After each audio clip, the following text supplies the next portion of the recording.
Hey guys, Plex here.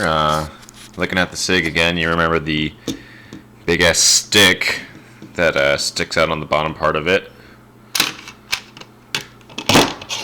The nice Sig Sauer factory 21 round or 20 round magazine, the SCT mag or the SWAT mag. There's a lot of stupid names for it. Anyways, in my other video, we're talking about how much this fucking thing sticks out.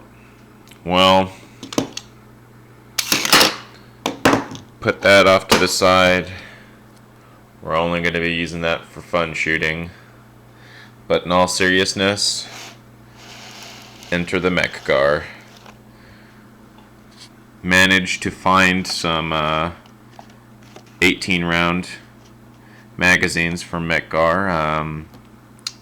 Not giving out the source because this is the only place that I found them in stock. So I'm going to try to get at least 2 more so I could have maybe 4 mags, maybe 5 mags in total. But let's flip these over and we could talk more about them.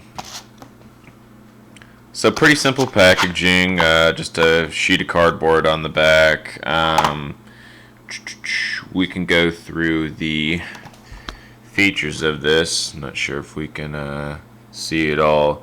Carbon steel housing, heat treated, redesigned magazine, crafted perfection, new follower manufactured from high impact modified tough lubricated nylon.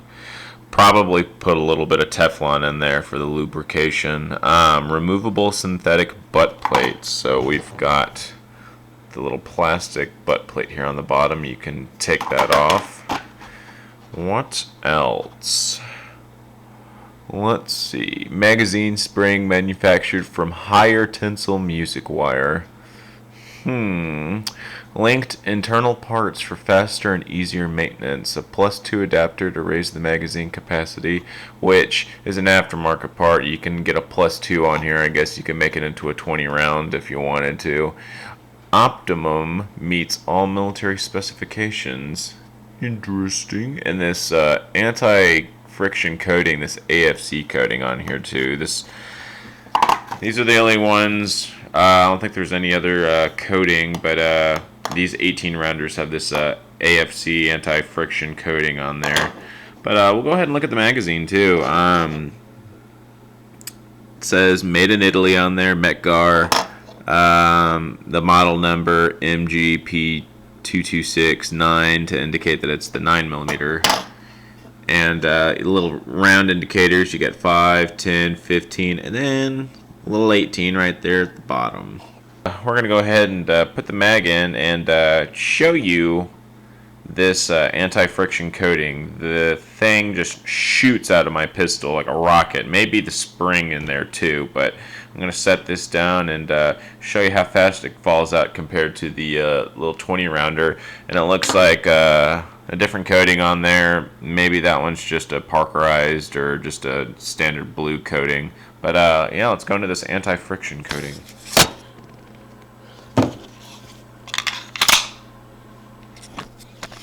Alright, just gonna show how fast it comes out. Really no friction at all, it just kind of drops free from there, and then we'll set in the 20 rounder. You could also kind of hear how it's rubbing up against the pistol too.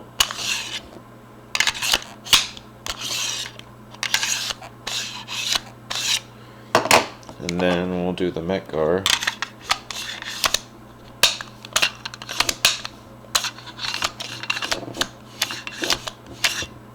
A little difference, but we'll put the 20 rounder in there and then see how slower this drops out.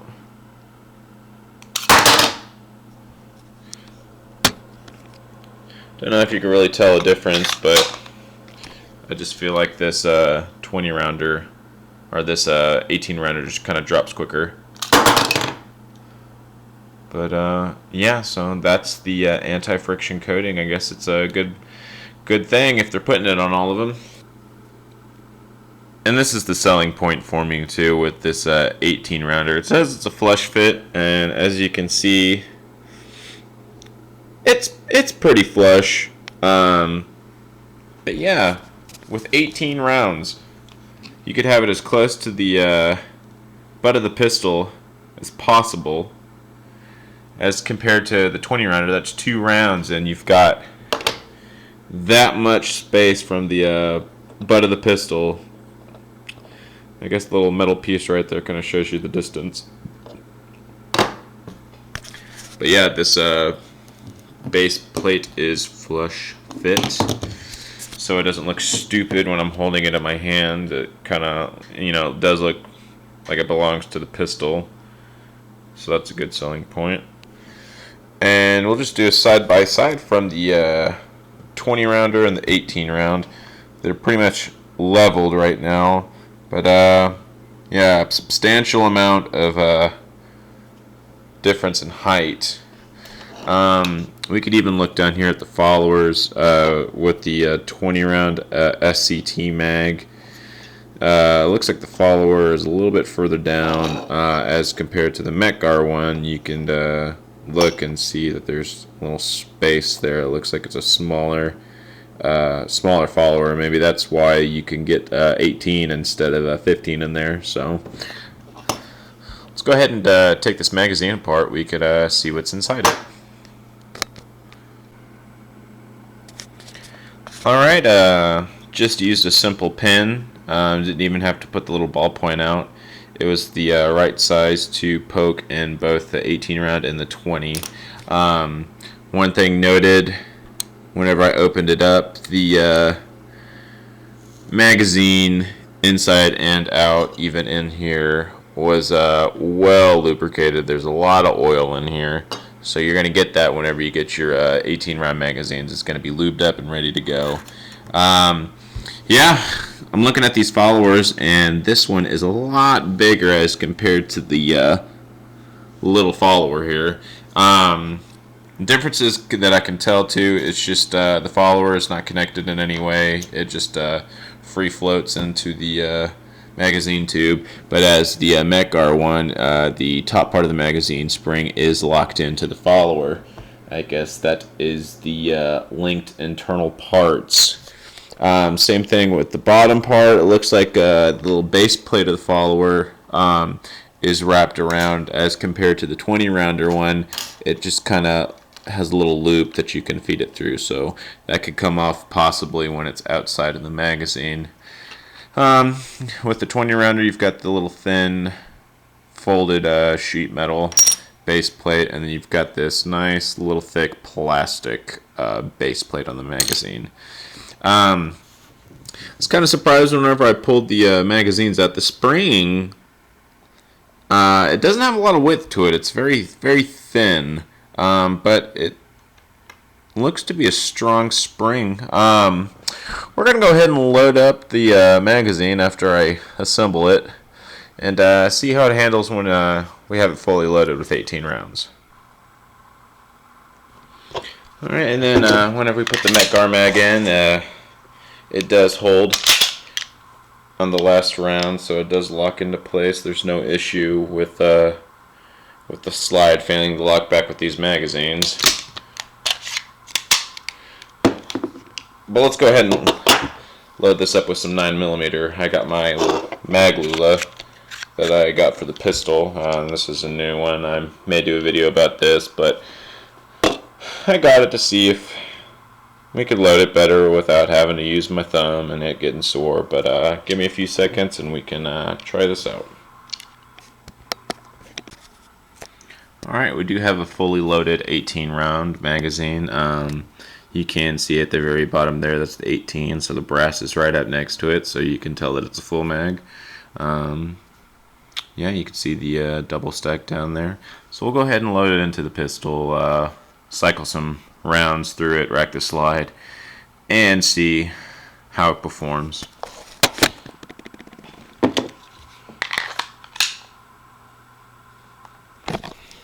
Looks to be about the same height with the space in the base pad.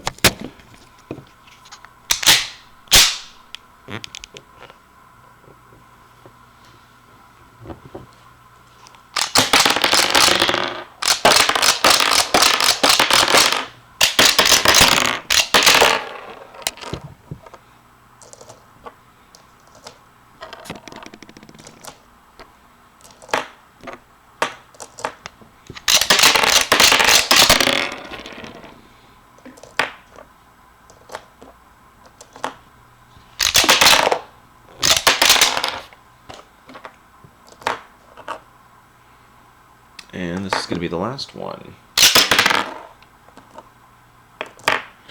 Yep. Lock back to the rear. Seems to cycle flawlessly. Not a problem there.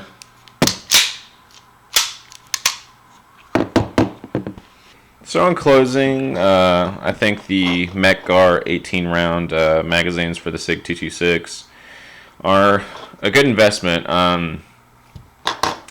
Still going to be cheaper than a normal 15 round factory magazine from SIG. You're probably going to spend about $50 on a normal one, on just the regular factory. With the Metgar, I paid about $37 for it, so it's cheaper and you get to hold more rounds in the magazine. Metgar has made magazines for the SIG factory pistols before, so they've made factory mags before. This is just going to be their brand name. It doesn't have a SIG Sauer name on it or anything, so you're not paying for the brand name as well. So that may be a result of why it's cheaper than a SIG Sauer factory mag. But like I said, I'm gonna purchase some more of these in the future. And yeah, we'll take these to the range along with the 20 rounder when I get some more 9mm, so I can actually afford to shoot ammo and not just shoot all the 9mm that I have. But I'll keep you posted on the shooting day. Alright guys, Plex out.